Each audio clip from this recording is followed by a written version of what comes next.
What's up, guys?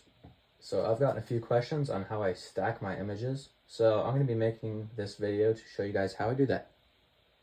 So first, I use an app called DeepSkyStacker, and basically what it does is take all my images that I took and it stacks all of them up. And the reason you want to do that is because when you take pictures, you get this grainy look sometimes, and it's especially noticeable in astrophotography images where you take pictures at night. So what it does is it takes all the frames in calibration frames and puts each one on top of the other and lines the stars up and averages out the noise. This can allow you to stretch your images more to bring out more light and make your images look better. I'll go over calibration frames and why longer exposure pictures are important and better in another video, and I'll also make another one to show how I edit my pictures, but right now I'm just going to get right into this. So first, what you want to do is you want to go over where it says open picture files. And when you open it up, you might not get brought to your pictures like me. So you need to find the folder that they are in. And I just make a folder for every time I shoot something so it's easier. So you want to select all of your light frames, which is basically your photos with the stars and actual space in them.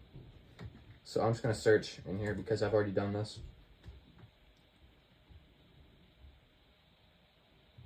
So you just want to slide and select every single picture.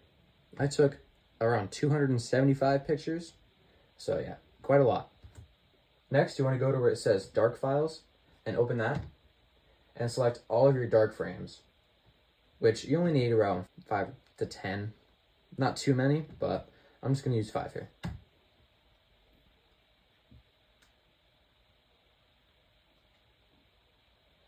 Next is your flat frames. So you want to go to where it says flat files, and then you want to open all of these files. You only need around 10 to 25. I took 25, so I'm going to open all these up. And then finally is your bias frames. So you want to go to where it says offset/bias files. And you want to open all these up. Once again, you only need around 10 to 25. Then after that, you want to click check all. And then you want to go to where it says register checked pictures. Then go to the advanced tab, and in this slider right here with this percentage, you basically just want to find a good point where it tells you how many stars you have in your image, and you want to have them to be around 50 to 100 stars. You can have over 100, but that just makes it take longer. So around 50 to 100 is perfectly fine. So if I compute the number, we get 60, which is right where we want to be. And then you want to click stacking parameters. Now in this first tab that you're in, it says results, which is basically how your image is going to show up. So you can either have standard mode, which combines all the pictures and just crops it out basically. You have mosaic mode, which takes all your images, lines up the stars, and does no cropping at all. And then you have intersection mode, which basically crops it to the lowest point. Say you have a frame that's a little bit off-centered, and then you have one that's on the other side, completely off-centered.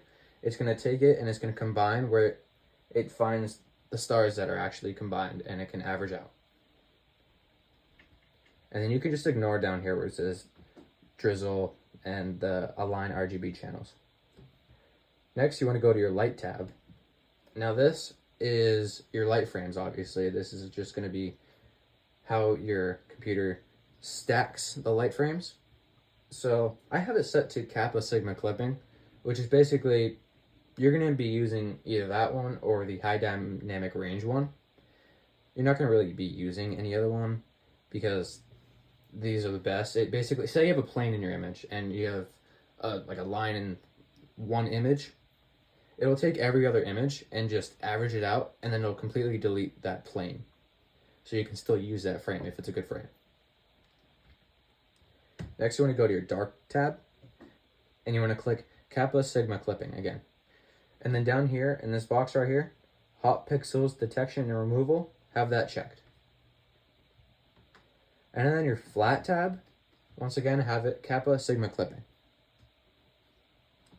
And then bias and offset, once again, Kappa Sigma clipping.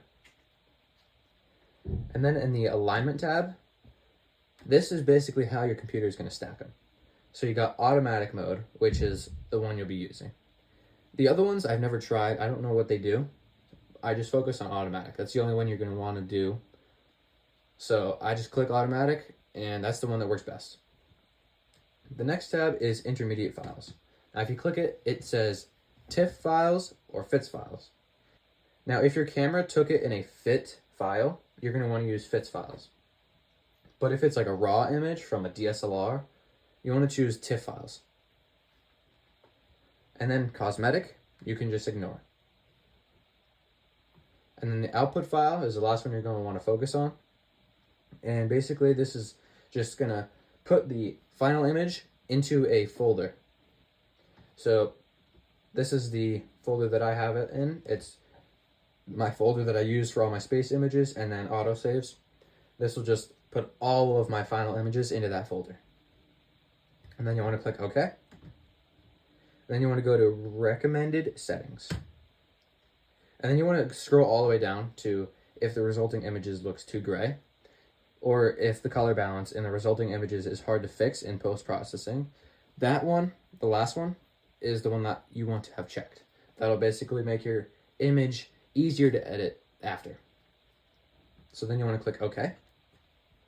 And then you want to click OK again. I'm not going to do it because that's going to re-register all my pictures, and I already have it registered. Now once everything is finished, you should get a screen that looks like this. You'll either have a black screen or you have a screen like this, which is brighter and you can see some of your object that you took a picture of. And now you just stacked your images. That is basically everything that I need to talk about. And in another video, I will go over more about calibration frames and all about long exposure pictures and why they're important and explain how they work. So I hope this video helped you, and now you can hopefully get great images. And until next time, clear skies.